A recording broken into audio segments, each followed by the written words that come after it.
Yo mga kamatik, magandang araw mga kamatik.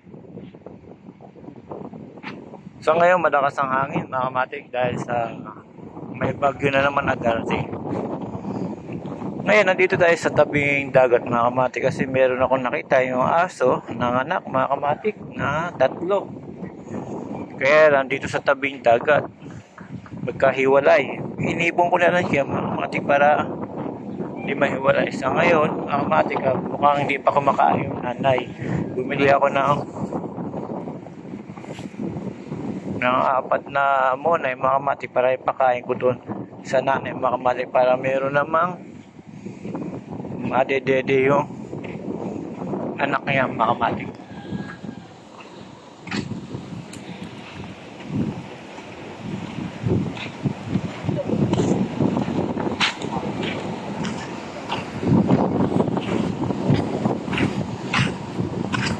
Ngayon mga matik, bibigyan ko siya ng pagkain. Papaubos ko na to.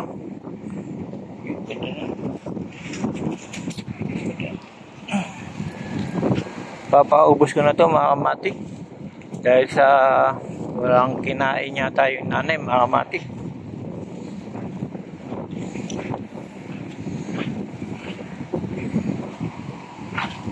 Nandito siya mga kamatik nanganak sa ilalim ng puno ng nyug sa may ugat.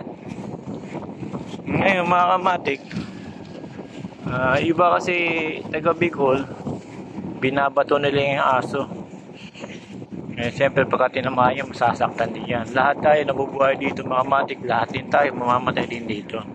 Pagka meron kayong nakitang aso, bugawin nyo na lang, huwag nyo na lang batuhin. Dahil kawawa. Wala dito. Nandito lang mga kamatik.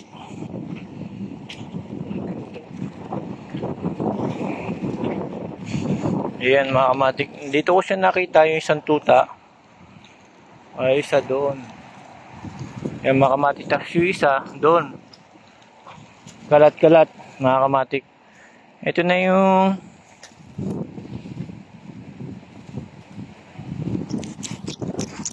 aso mga kamatik na nanganak na. Ayan, papakainin natin.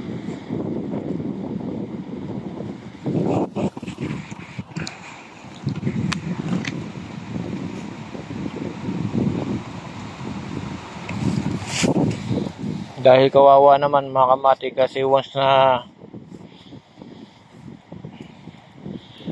namatay yan mga kamatik, dito pa naman yan sa tabing dagat. Pagka lumaki ang araw, umaabot dito. Paano kaya mga kamatik kung panay ulan pa mga kamatik, kawawa naman.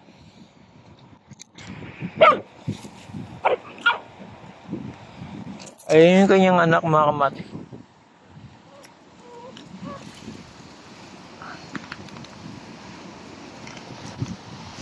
Kaya nakakaawa mga kamatik. Kaya binigyan ko siya ng tinapay para meron siya makain.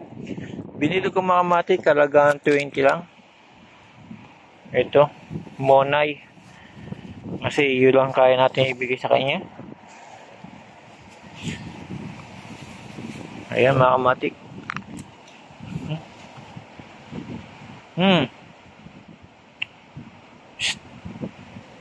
Ayaw pa niya, nahihiya pa mga kamatik. Kasi ito mga kamatik, nandun yan sa bahay. Ang ginagawa ni Papa, tinitirador. Kawawa naman mga kamatik. Kaya naisip niya dito na lang mga anak. Sa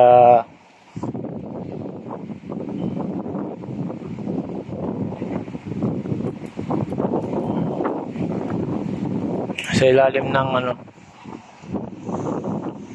ugat na nyog mga kamatik.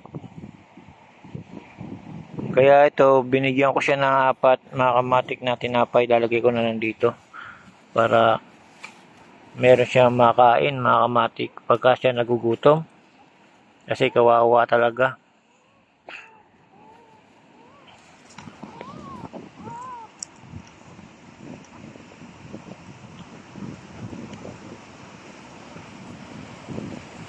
Alam mo yung mga kamatik, aso, parang tao din yun mga kamatik. Kung mahigpit ka sa aso, baka namatay ka, balang araw, magbalik mo, aso ka na mga kamatik, malalaman mo kung gaano mararanasan mo na kung paano batuhin, yan mga ganyan mga kamatik. Dahil kung mangyari yun, pagka naging aso ka, ganyan din na gagawin sa iyo mga kamatik. Kung anong ginawa mo noon, nabubuhay ka, pagdating ng panahon, ganyan din gagawin sa iyo. Kung naniniwala kayo sa mga ganung bagay mga kamatik. Kaya kung meron kayong aso, huwag yung hampasin mga kamatik. Kung ayaw nyo naman, i-ano nyo na lang, bugawin nyo at huwag yung batuhin at tira-tira mga kamatik.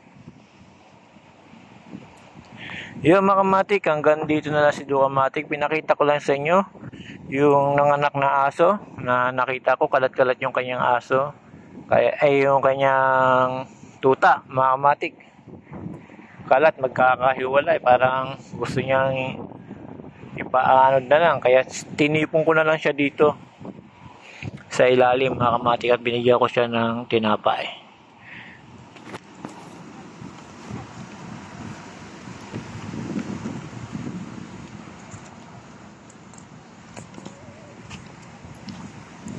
Ganda pa naman ang tuta mga kamatik. Kung malaki na to, sana kukunin ko to. Pero kung kawawa ito mga kamatik pagka naulanan. Pero bibisitahin din natin mga kamatik.